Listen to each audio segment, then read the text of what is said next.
Kali ini kita akan membahas mengenai soal P3KPG SD khusus untuk materi bahasa Indonesia. Soal yang pertama adalah Pak Sugi akan mengembangkan kreativitas dengan meningkatkan kemampuan berpikir divergen. Beliau memberikan sebuah masalah apa yang akan dilakukan kalau minyak bumi sudah tidak ada lagi di muka bumi.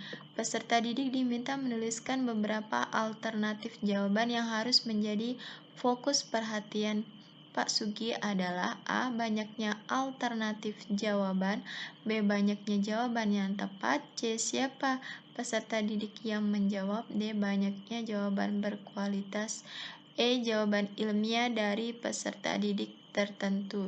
Di sini adalah peserta didik diminta menuliskan beberapa alternatif jawaban.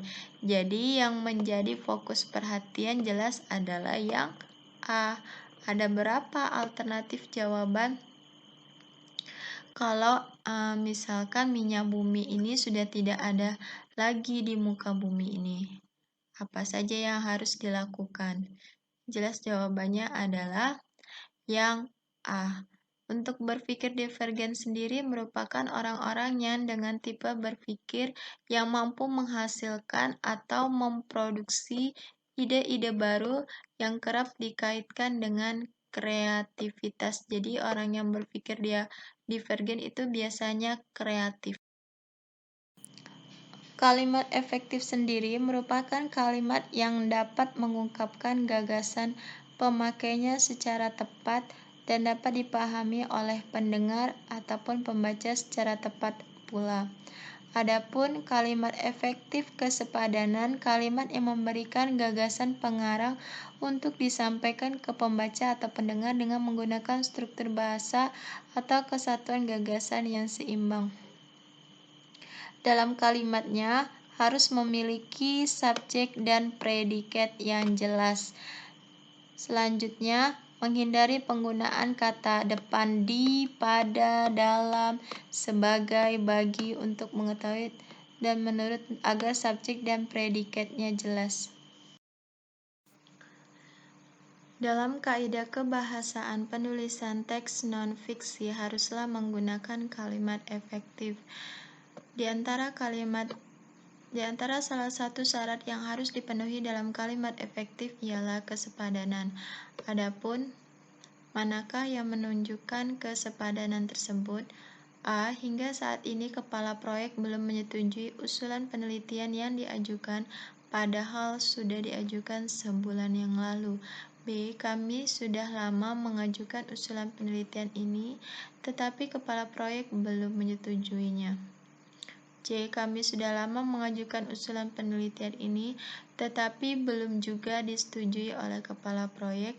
D. Usulan penelitian sudah lama dilakukan, tetapi kepala proyek belum menyetujuinya.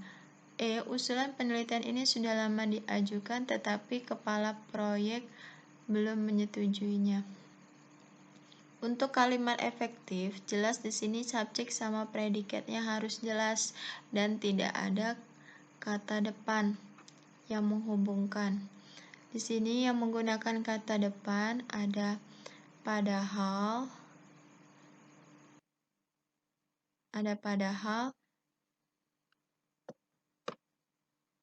terus ada padahal, terus juga belum juga, ini juga sama belum juga, tapi kepala proyek belum menyetujuinya. Nah, ini juga jelas di sini yang jelas yaitu yang B. Kenapa? Karena subjek dan predikatnya harus jelas. Di sini subjeknya adalah kami. Kalau yang E ini nggak jelas siapa yang mengajukan. Ya, yang E ini nggak ada subjeknya. Untuk predikatnya mengajukan usulan proyek.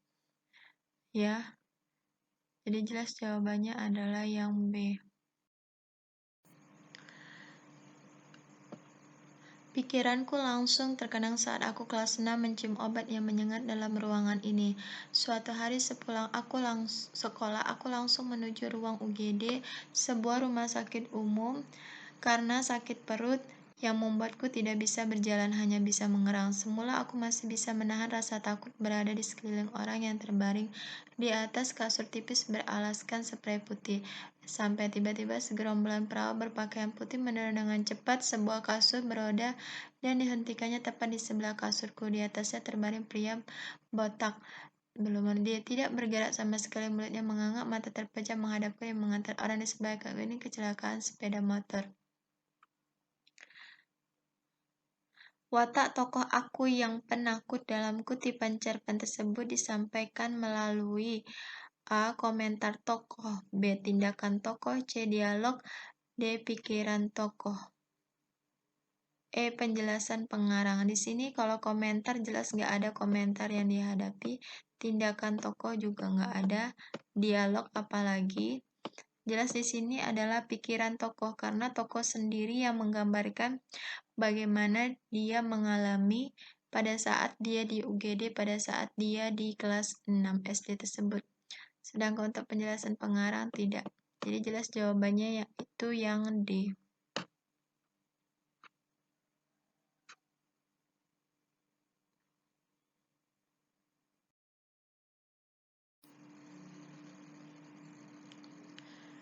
Bacalah penggalan teks eksplanasi di bawah ini. Pengangguran menjadi sebuah penyakit kronik di dalam kehidupan bermasyarakat.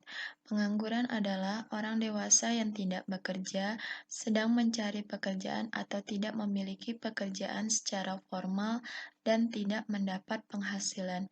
Menurut Badan Pusat Statistik, secara spesifik memberikan definisi tentang pengangguran, yaitu orang-orang yang bekerja kurang dari 1 jam setiap minggu. Teks eksplanasi di atas membahas fenomena A. Sosial, B. Pendidikan, C. Alam, D. Perkawinan, E. Ekonomi. Jelas di sini masalah yang dibahas yaitu mengenai soal pengangguran yang mana merupakan soal tentang masyarakat. Jadi jelas di sini kalau yang hubungannya dengan masyarakat itu pasti adalah sosial, fenomena sosial.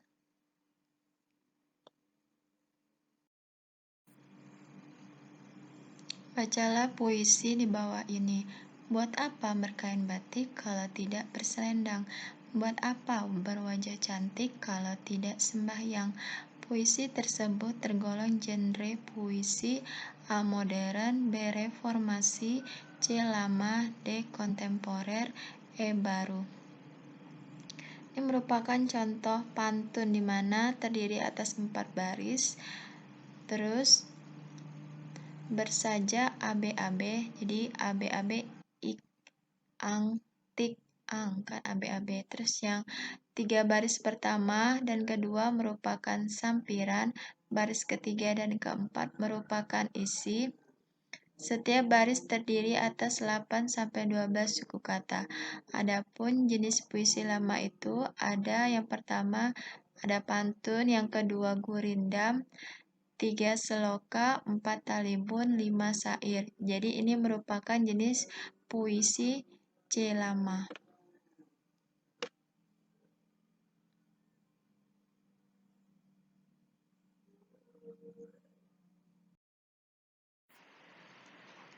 Bacalah kutipan teks cerita di bawah ini. Pesan Baginda kepada anaknya, "Hai anakku, hati-hati engkau, jangan tergoda oleh harta, sebab engkau akan menyesal kalau ajal telah datang. Kejujuran lebih berharga daripada dan mulia dari segala."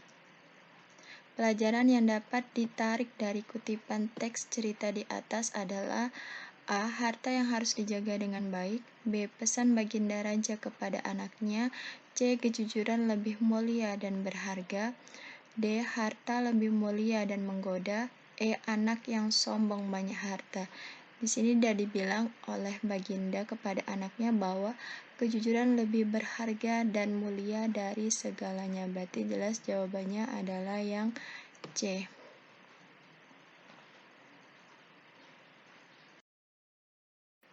Cermati topik artikel berikut ini. Topiknya adalah perbaiki mental remaja. Kalimat latar belakang yang sesuai dengan topik tersebut adalah A. Remaja banyak sekali memerlukan perhatian orang di sekitarnya. B. Banyak cara yang dapat dilakukan untuk memperbaiki mental remaja.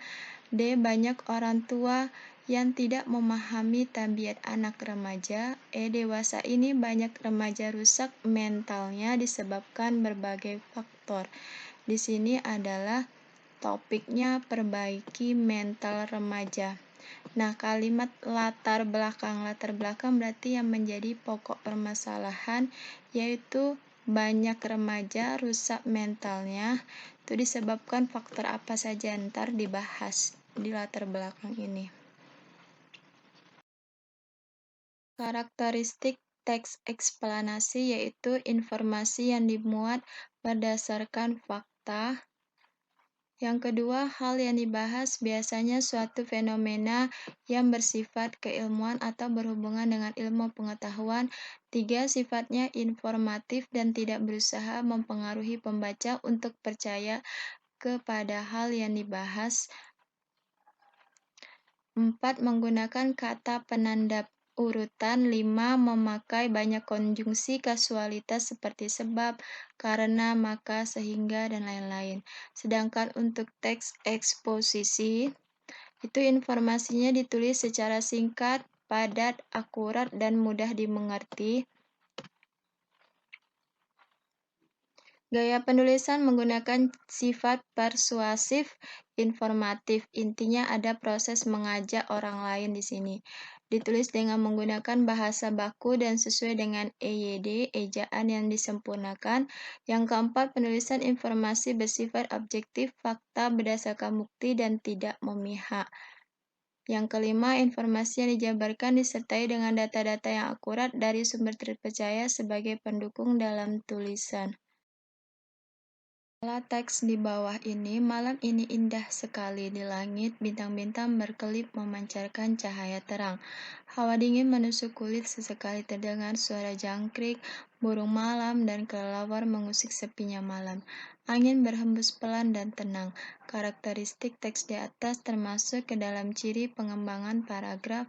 A. Eksposisi. B. Deskriptif. C. Persuasif. D. Narasi. E. Eksplanasi. Untuk karakteristik teks deskripsi yaitu penggambaran yang dilakukan dengan melibatkan panca indera, menjelaskan ciri-ciri visi objek seperti bentuk, ukuran, warna, atau suatu objek dengan rinci. Pendengar dapat ikut mendengar, melihat, ataupun merasakan objek yang sedang dideskripsikan oleh penulis. Jadi jelas jawabannya adalah B.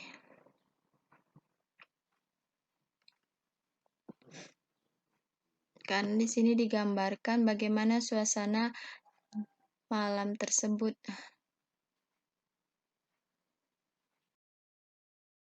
Bahas mengenai struktur teks cerpen. Ada yang pertama yaitu abstrak, didahului oleh abstrak yaitu inti cerita, sifatnya opsional, artinya bisa ada atau tidak. Yang kedua adalah orientasi, yaitu pengenalan latar cerita yang berkaitan dengan waktu, ruang, situasi kejadian cerita dalam cerpen tersebut.